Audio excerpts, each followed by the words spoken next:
In the vicious land of Hollywood, former pinup girl Ann Sheridan desperately wanted to be taken seriously. She became a classic movie actress with a rebellious streak, but sadly, a career in the spotlight couldn't promise her a happily ever after. Not only would Ann Sheridan's career overflow with its fair share of drama, but she also lived through two tragic world conflicts during her life. She was born on February 21st, 1915, during the second year of World War I as the youngest of 5 children. Luckily, resilience and fortitude seemed to flow through her veins. Ann Sheridan was a true Southerner. Being born in Texas meant she always had those Southern sensibilities and a down-to-earth personality. She stood up for what she believed in. Unfortunately, her Texan roots would cause her some problems once she got to Hollywood.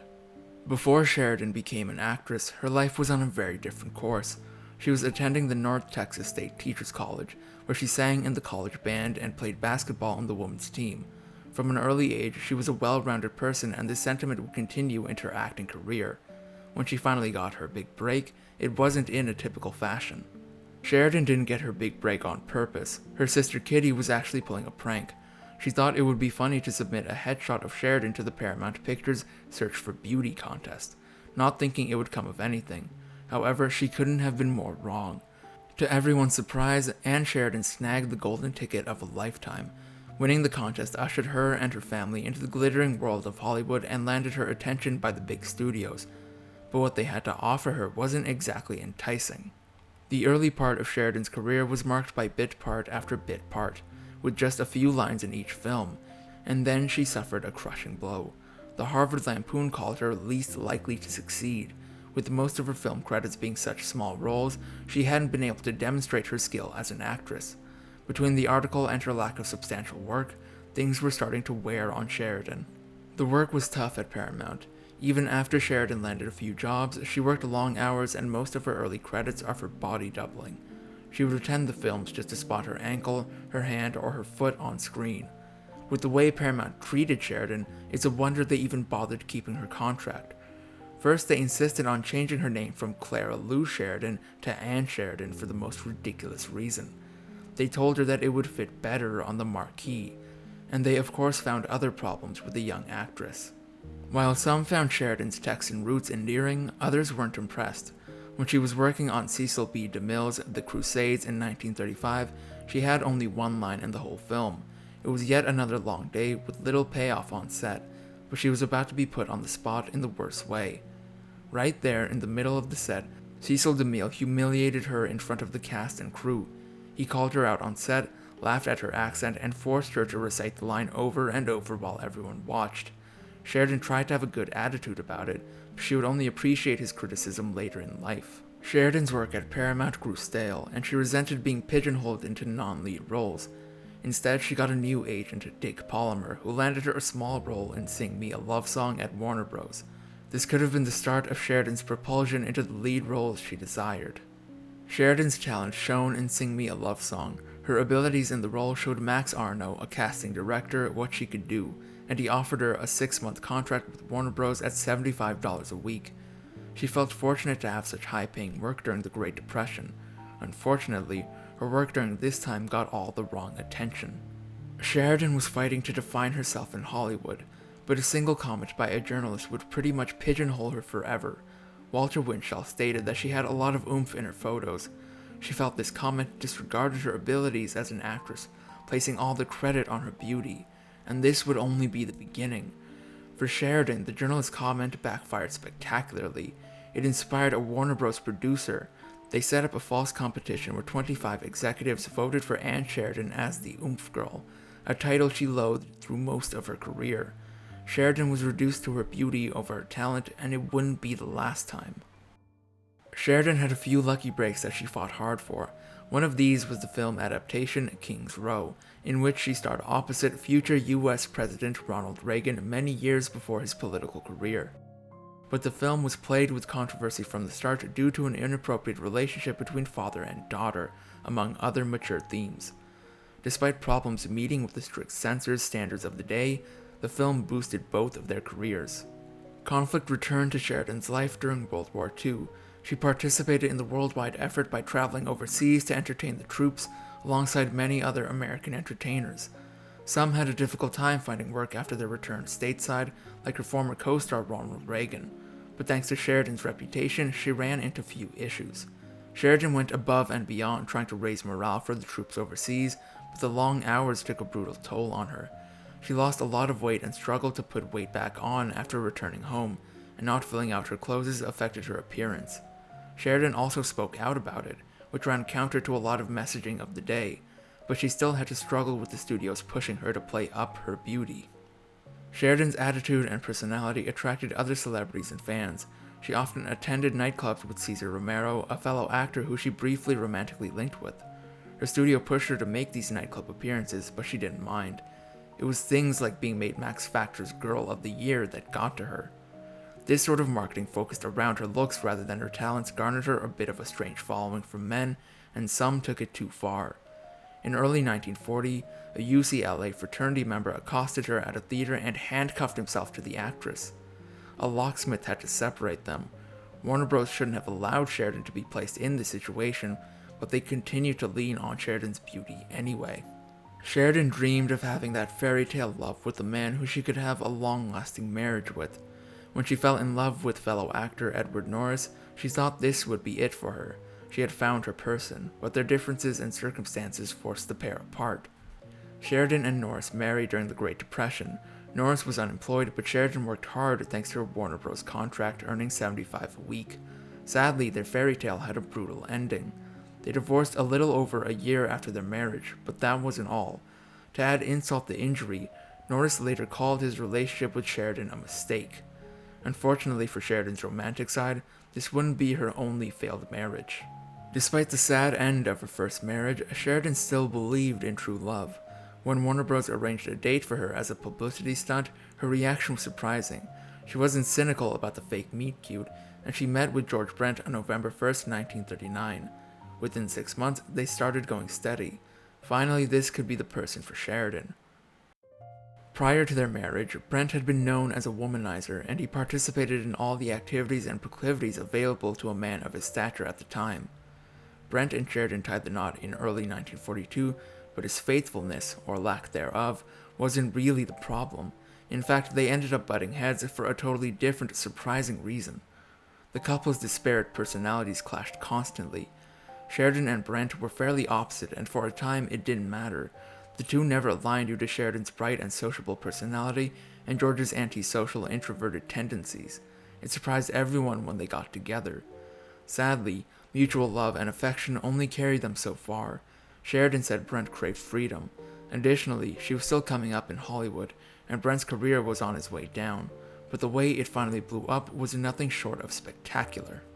Brent was very health conscious, and they got into a fight over carrots. Then Brent outlined all the things that were wrong with Sheridan, including the fact that she was too focused on being a career girl, so they decided to call it quits. Brent and Sheridan initially agreed on issuing a joint statement regarding the divorce to the press, but Sheridan didn't realize that Brent was about to commit an act of betrayal.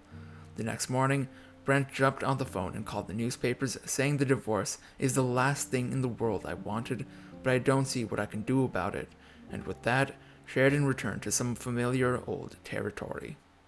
Ann Sheridan had difficulty reconciling the romanticized version of love and marriage with her experiences. During this time, publicity and marketing linked Sheridan romantically with several big names, but she didn't care for the relationships. They didn't have any meaning, nor any love, and secretly, Sheridan held out hope for a real love to sweep her off her feet. Eventually, Ann Sheridan found an unconventional man to fall in love with, breaking her streak of publicity flings. From 1944 to 1949, she and film publicist Steve Hannigan had a heartfelt romantic relationship. He lived on the East Coast and she lived on the West, but despite their continental divide, the couple made it work, for a while. The love she found with Hannigan was true, and marriage was certainly back on the table. Sheridan consulted a priest regarding this possibility, but she was in for a cruel surprise. He advised her that marriage would ruin both of their standings in the eyes of the Catholic Church. She gave up religion, claiming this was the last straw for her staying with the church. Unfortunately, the strain of distance and the inability to marry came to a head for Sheridan and Hannigan. The two broke up, but they maintained a platonic relationship until Steve passed in 1953. His long-standing affections for her were clear when he left her $215,000 in his will, over $2 million today. His passing devastated Sheridan. After her romantic relationship with Hannigan was over, she was back on the Hollywood dating scene. One of the men she dated was set director Jacques Mapes, who she met on the set of Good Sam, and by now she was a whole different person. Despite failed romances and crushed ambitions, Sheridan was carefree. She was happy to ride her motorcycle and date around, but she still kept her eye on the prize, looking for meteor roles and a true love that would last. Sadly, she was looking in the wrong places. With little to hold her down in Hollywood, Ann Sheridan moved to Mexico to start her own production company. While she was there, she had an affair with then-married actor Rodolfo Acosta. Their relationship lasted 5 years, during which time they lived together in an apartment in Mexico City. Ann Sheridan likely knew that her affair was wrong, but she had no idea how horrific the consequences would be. Acosta's wife revealed their dalliance when she accused them of adultery in the federal district court in 1956. Sheridan was charged with adultery, which could have landed her in a lot of trouble. Thankfully, nothing came of the warrant issued for her arrest. She and Rodolfo broke up several years later in 1958. This wouldn't be the only time Sheridan dealt with the law during her career. Sheridan lost out and gave up on being cast in many films because she fought to act in good films and play lead roles. Early in her career, Sheridan featured in a film opposite Humphrey Bogart and James Cagney. They advised her to fight for what she wanted in her career. There was just one problem.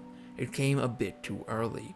Sheridan insisted on being the leading lady in films and gave up on potentially career-altering films because the roles were secondary. Contract disputes were common for Ann Sheridan. This left her with many suspensions from work and meant that Warner Bros. Passed her up for many roles because of her behavior. One of these films was Meet John Doe, for which the studio vetoed her casting. Another time, she went on strike for 6 months. Their relationship was more sour than any romantic relationship she went through, and it was only getting worse. Working at Warner Bros. Didn't impress Ann Sheridan. She wasn't getting any good scripts, and they began sending her work she didn't like. That's when she made a realization. Now that she'd committed the cardinal sin of turning 40, they weren't going to give her the same opportunities. This eventually drove Sheridan to take drastic action. Sheridan didn't take every insult sitting down. In the early 50s, Howard Hughes and RKO were producing a film titled My Forbidden Past, and they fired Sheridan. It was all over a disagreement about who her co-star would be, but Sheridan wasn't going to be walked all over by a producer.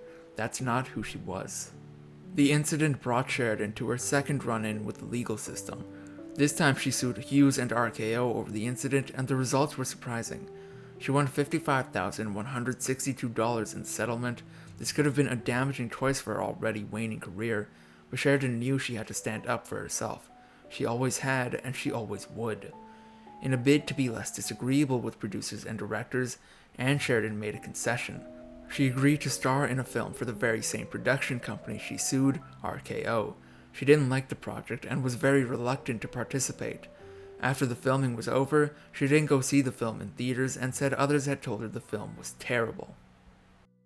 In 1948, after years of tension, Ann Sheridan bought out her contract with Warner Bros. And parted ways with the studio. She hoped to find more work in freelancing for films, but the results surprised her. The industry wasn't as welcoming as it had once been, but luckily she had other opportunities. Like many actors and actresses who starred on the big screen early in their careers, Ann Sheridan made a career shift to television, and in the mid-1960s, a role Sheridan was truly proud of finally came to her. At the time, Sheridan was appearing in Another World, a soap opera, but then another offer came along. The series that Sheridan left a plum gig on Another World for, that would be the role of Henrietta Hanks in a TV Western sitcom titled Pistols and Petticoats. While it sounds a bit cheesy, Sheridan absolutely loved being on the show, and it wasn't the only dream she found coming true. After years of searching for love, Sheridan finally found her person in actor Scott McKay, who she had a previous working relationship with. They had a different level of understanding than her previous husbands did, and she loved him dearly. She took 8 years to warm up to the potential for marriage, but their time together was sadly numbered. Ann Sheridan worked hard on Pistols and Petticoats, despite harboring a tragic secret. The amount of work she needed to put in on the show seemed like it was slowly killing her. She put all her time and effort into filming the show. Sheridan worked all day, then spent evenings recovering and weekends in bed. Her health declined so rapidly and left everyone floundering for answers. Despite her mystery illness, Sheridan continued to work. No one knew what was wrong, and some assumed it was another bout of emphysema, which she had experienced in the past. They couldn't have been more wrong. Ann Sheridan didn't let her illness get her down. It was while filming Pistols and Petticoats and during her illness that she finally married Scott McKay. Reportedly, the last words she said to her husband regarding her illness were, "I'm going to be alright." This made it clear that she didn't intend to stop living, regardless of what the future held. Sadly, it seemed this hope would be short-lived. On January 21st, 1967, a month shy of her 52nd birthday, Sheridan passed on. Her death came as a surprise to her husband, her sister, and everyone else around her. Sheridan was a force, and no one expected her to be gone so quickly, nor so soon. Though those close to her bed had noticed that she wasn't at her best, she hadn't said a word to them about her health. After Ann Sheridan's untimely death, her family and friends finally learned what she'd been suffering from. Sheridan had esophageal cancer with large liver metastasis. The surprise of her passing shook all those around her and left the film and TV industry without a talented actress. The news blindsided and devastated her friends and family. When asked about her career and legacy in the film industry, she said, "There's no position really. I'll just be one of those things that's written off. For heaven's sake, it won't mean anything." But the mark Sheridan left on the industry is substantial. Despite being a tricky actress for producers to wrangle, Sheridan has a total of 75 films in her filmography, from bit roles to starring roles. If you enjoyed this Fact and A video, give it a thumbs up and subscribe for more incredible stories. Want to say in who we cover next? Join our membership program through the link in the description for exclusive perks. Your support means everything to us. Thanks for watching, and we'll see you in the next.